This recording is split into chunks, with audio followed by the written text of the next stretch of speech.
Stop by your Mass Chevy dealers today. You've got your feet on the ground, but your eyes are on the sky. Want your dreams to take off and fly. Let all your plans take wing. Go where you set your sights. We will help you. We will help you reach those heights. Soar like eagles. Put our strength to work for you. And you Boston. 3, 2, 1. Ignition. Vacation. You're going on vacation, and it's going to cost you less because Avis has super value vacation rates that start as low as $95 a week. Low super value rates. Another way Avis tries harder to save you money. Do you come here often? Only on vacation. Avis super value vacation rates. So easy. I like to cover all the bases. When I buy a shirt, I buy a tie.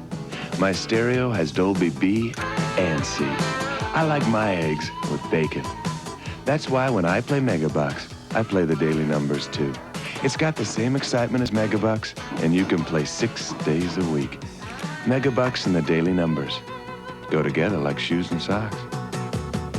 Nice socks. On July 21st, 1982, my son Richard was struck by a car while crossing the street 2 blocks from our home. He suffered massive internal injuries and lapsed immediately into a coma. He remained in a coma for the next 5 days. We were told then that Richard was clinically dead. 2 days later, Richard's organs were donated for transplantation. Richard was 21 years old. Richard gave his family so much love and joy. Everyone's life has a purpose, but donating Richard's organs added a new dimension to the purpose of Richard's life. We wanted that love and joy to extend beyond his life.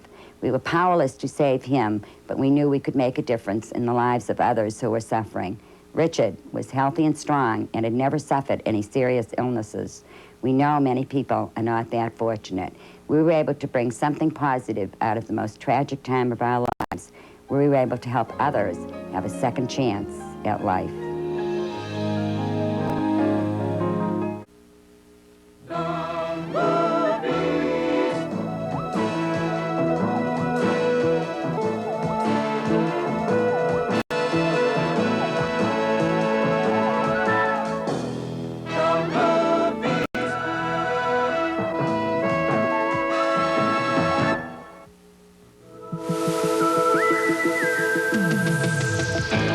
Doesn't come from Amoco, or Mobil, or Shell. At 93.5, it's the highest octane of all major premiums. No other gasoline under the sun can help your engine deliver more power. It's Ultra, and it only comes from Sunoco. It's Sunoco 93.5 Ultra, the highest octane under the sun. Introducing a new low-fare airline. A low-fare airline that can take you to 12 southern cities with low unrestricted fares. A low-fare airline that offers all the extras at no extra charge. Who is this new low-fare airline? Who else? You're not just flying, you're flying the friendly skies. If you love the taste of fresh squeezed oranges, you'll love the taste of Tropicana Pure Premium Orange Juice. Other brands add water to make their juice from concentrate. We don't.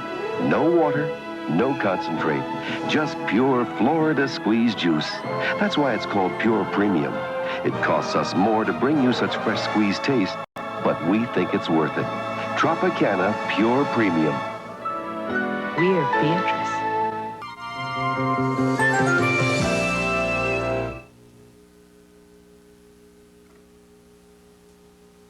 Live from WBZ-TV4.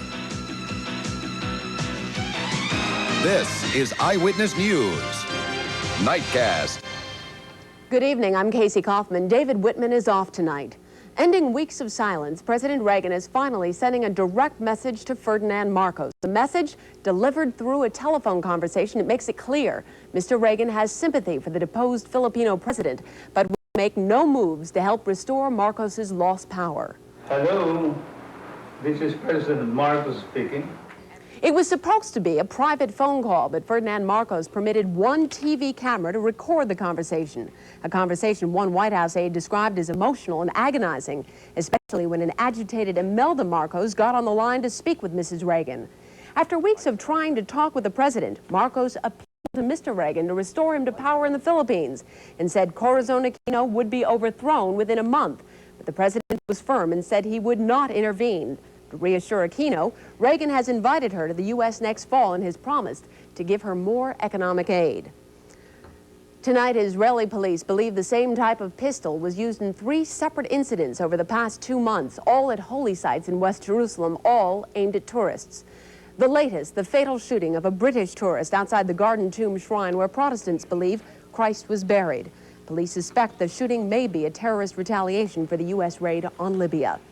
Meantime, Secretary of State George Shultz is publicly pressing the case for fighting terrorism with covert action in addition to diplomatic, economic, and military action. Problem that counsel that we as a country and as a government have a big stake in being able to do things properly within our laws and within the morality of the United States, but nevertheless operating on a more quiet and secret basis than it seems to be possible these days. So I'm making a plea for that. Schultz says clandestine operations can disrupt terrorist camps. As much as we possibly can about what they're planning so we can abort things before they happen, preempt them. We have to take sensible defensive precautions for ourselves around the world, and we have to engage actively and make them pay a price to discourage them. In his interview with NBC's Chris Wallace, Schultz denied there's any U.S. plan to take out Muammar Gaddafi. And closer to home, the 25,000 of you who commute on the Boston and Maine Railroad shouldn't have to go through Friday's hassle again. A federal judge has ordered service resumed to the level it was before the job action spread on Friday. Eyewitness newsman Mike Macklin reports that union members aren't happy with the order. At the headquarters of the B&M in Billerica, only a handful of striking union members manned the picket line on a dreary Sunday afternoon. There was no denying their disappointment with the restraining order issued Saturday night, ordering B&M machinists and electricians to end their sympathy strike. It was Thursday night when the machinists and electricians voted to join other railroad workers who walked off the job in mid-March. The sympathy walkout last Friday crippled passenger rail traffic in and out of Boston, leaving some 25,000 passengers stranded. The judge's order means trains will roll again tomorrow at the service levels that existed last Thursday. There's still a strike going on, which still affects the commuter rail operations on the North Shore. We'd like to get that settled as well so we could get back to business as usual and provide the commuter rail service that people have become to enjoy.